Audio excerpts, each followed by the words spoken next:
Well, good morning from an absolutely stunningly gorgeous Sarajevo. Welcome to the capital of Bosnia and Herzegovina. And I guess you could also say, welcome back in time to the former Yugoslavia. Now, here's why I've come to Sarajevo. Number one, if you've watched my previous videos, you'll know that we were just in Belgrade, engaging in Yugo nostalgia. In other words, looking for as many relics, memories, lasting impressions, I guess you can say, of the former Yugoslavia as possible. And I think we were quite successful in doing that. Now, Sarajevo, for me, has a particular sort of relevance, I guess you can say, to my life. And two reasons for that. Number one, I was here in 2014, so I was here almost exactly 10 years ago. At the time, I was a young journalist, less gray hairs than now, and basically I was covering anti-government protests that had emerged in Bosnia seemingly overnight. Now, I came to Sarajevo, and by the time that I got here, they had pretty much fizzled out. So I spent about 48 hours here max and then basically went home. So I didn't really get a chance to connect too much with the city, but I always promised myself that I would come back. And here I am. And the second reason, it deserves a longer explanation. Anyway, I think what we're going to do, I will tell you, but let's go see some of the attractions, sights, beauty that Sarajevo has to offer, and I'll fill you in on the other reasons why we're here in a bit. You know, Sarajevo is just such an aesthetically pleasing place to be, and just a pleasant city. I mean, I think that's the number one word that I would use to describe this place. It just feels like home. You know, Belgrade, when I was there, don't get me wrong, an amazing city, I had a great time, but Sarajevo, you just feel at peace, which again is quite ironic considering the history that the city has had in recent years. And there's the eternal flame dedicated to those who suffered under Axis occupation, and perhaps even more importantly, those who dare to fight back. The members of the Partisans, the National Liberation Army of Marshal Tito, who ended up liberating Yugoslavia. And yes, Sarajevo was an interesting case because it was part of what was known as the independent state of Croatia at the time. But if we're totally honest, there was nothing really independent about it. Croatia was effectively a puppet regime of the Nazis, of fascist Italy, and all of the other reactionary powers on the continent. Well, when you come to Sarajevo, you will inevitably find yourself in the Old Town, and what a beautiful Old Town it is. Picturesque beyond belief.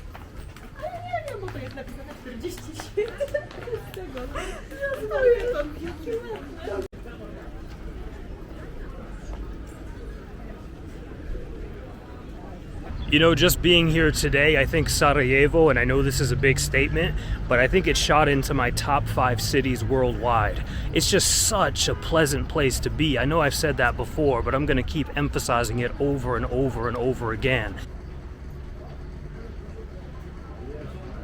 Well, this tram right here has all the signs of being from the old Yugoslavia. If you happen to know anything about this make, let me know, because I'm not quite a train nerd yet, or a rail nerd. I'm getting there.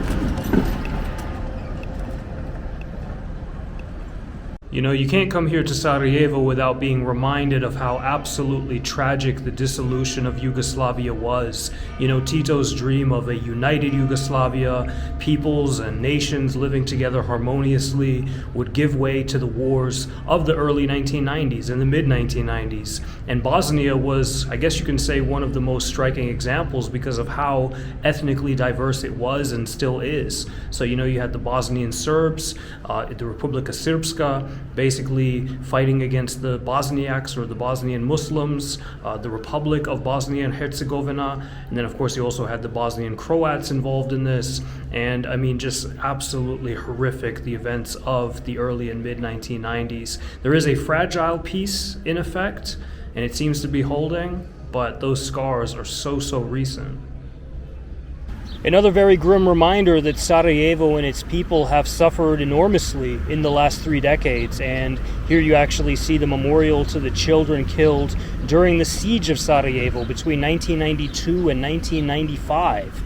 I mean, basically one of the longest sieges in modern warfare. Well, this is where it all went down in 1914. The 28th of June to be specific, the assassination of the heir to the Austro-Hungarian throne, Franz Ferdinand, setting in motion the Great War, or World War I. So damn, Sarajevo, man. So many key moments in history for such a small city. Alright, so the main reason why I've decided to come back to Sarajevo is the fact that in 1984, two very significant things happened. First of all, the Winter Olympics took place in this remarkable city. And by all accounts, it was an incredibly successful Winter Olympics. You know, athletes from all across the world remarked in the years to come how incredible Sarajevo was, the hospitality of the Yugoslavian people, and something else happened that year. Well, I was born. So basically, Sarajevo has just, in the last few months, marked the 40th anniversary of those Winter Games. And in just a few months, I will also be marking, hopefully, my 40th birthday. So Sarajevo and myself have something in common.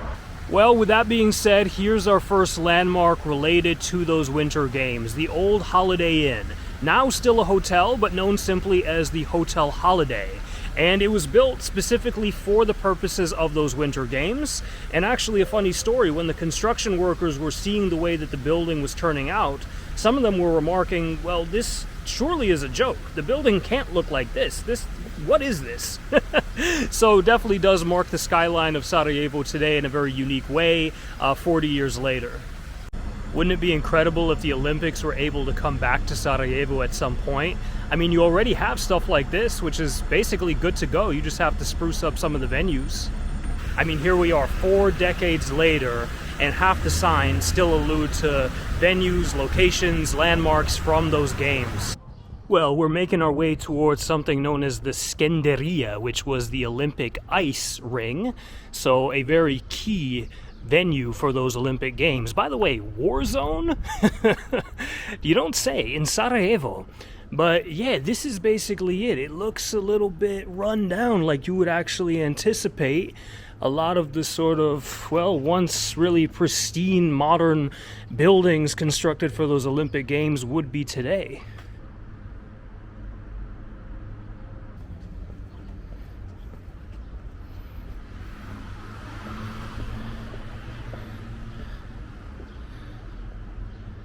Man, you can just imagine all of those athletes who were here 40 years ago, probably 19, 20 years of age, you know, in their athletic prime, really full of hope and optimism, proud to be representing their countries, and coming here to Sarajevo and realizing, wow, it's such a beautiful city, and the landscapes and the people, the hospitality, and so modern, you know, such a sort of thriving city, and Yugoslavia as a country, such a powerhouse in Europe.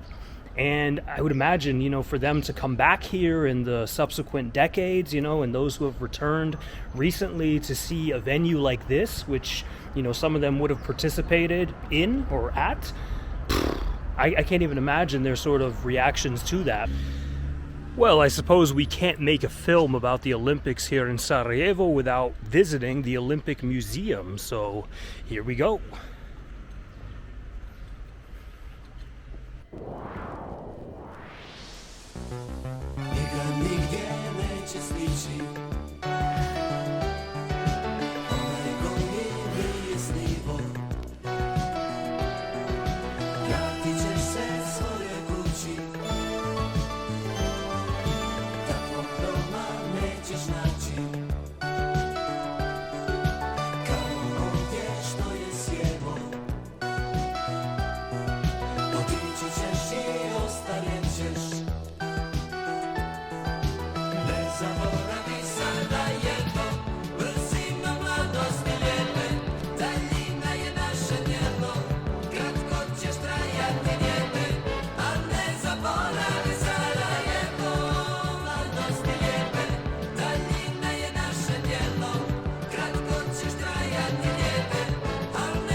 You know, if I'm totally honest about it, coming here has filled me with a real sense of sadness. And I think it's because you really get a sense in the museum of how not only was Sarajevo as a city so excited and so proud to be hosting these Olympics, but also Yugoslavia as a country. And within 8 years, that country was no more. And, you know, looking back at it, you can say that, you know, if there's this notion of 7 days that shook the world, for Sarajevo, it was 12 days that forever changed the face of their city. And I would say, coming here, it really seems like there's two sort of defining moments in Sarajevo's history, at least recent history: the Olympics and the siege of Sarajevo from 1992 to 1995. And I think both are, you know, very important and polar opposites in a sense, right? You had the Olympics, in which it was a, you know, momentous occasion. The world gathered here in a sense of hope and solidarity and peace. And then just several years later, the exact opposite, the most horrific tragedy imaginable. So, yeah, real sense of sadness actually walking through there.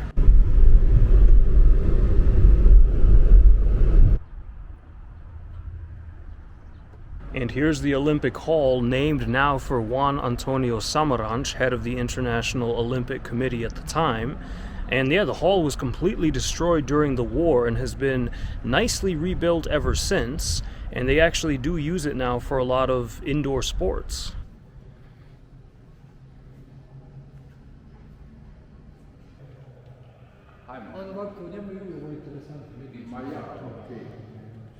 And Vučko, the sort of malicious wolf, the symbol of the Olympic Games, is everywhere.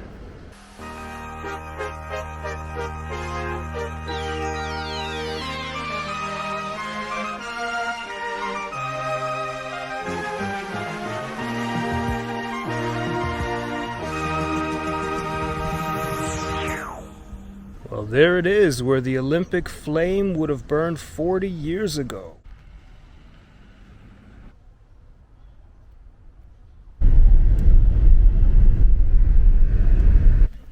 So up here on Mount Trebević, which number one was one of the 4 mountains in and around Sarajevo used for those winter games, and more specifically on the old bobsled track, which I think I'm going down it nearly as quickly as those bobsleds back in the day. But yeah, it's basically just been converted into an open-air museum of sorts. People sometimes apparently come and ride bikes down here, which seems pretty exciting, to be fair. But yeah, also such a gorgeous view from right around the corner, basically, of Sarajevo, but also with a very sad story, considering that when the siege was taking place, that's where a lot of snipers would have been stationed as well.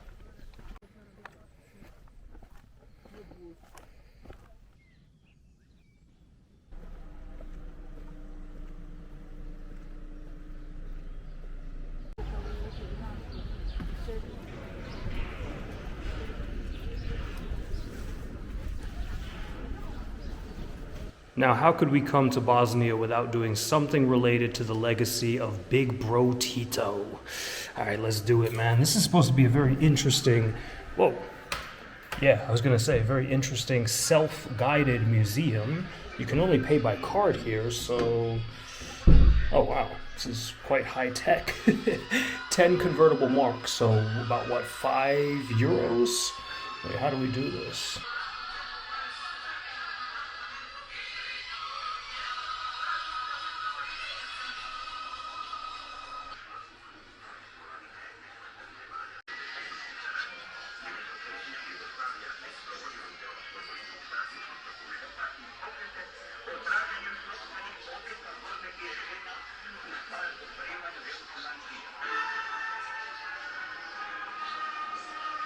What a cool little museum, and to be totally honest with you, I wasn't even necessarily going to come here, but I'm so glad that I decided to actually set foot in here on my last day in Sarajevo. And yeah, you know, I've come back to this city in pursuit of some of those relics from the Olympics, and I had a chance to see a lot of them. Unfortunately, not every single one, and I guess that's the nature of my relationship to Sarajevo. I come here and I tend to see a little bit more every single time, and hopefully at one point in my life I'll have the opportunity to come back yet again and, further explore. But yeah, what a museum. I think this really is a perfect way to conclude also the time that I've spent here, because again, we come back to the legacy of the former Yugoslavia.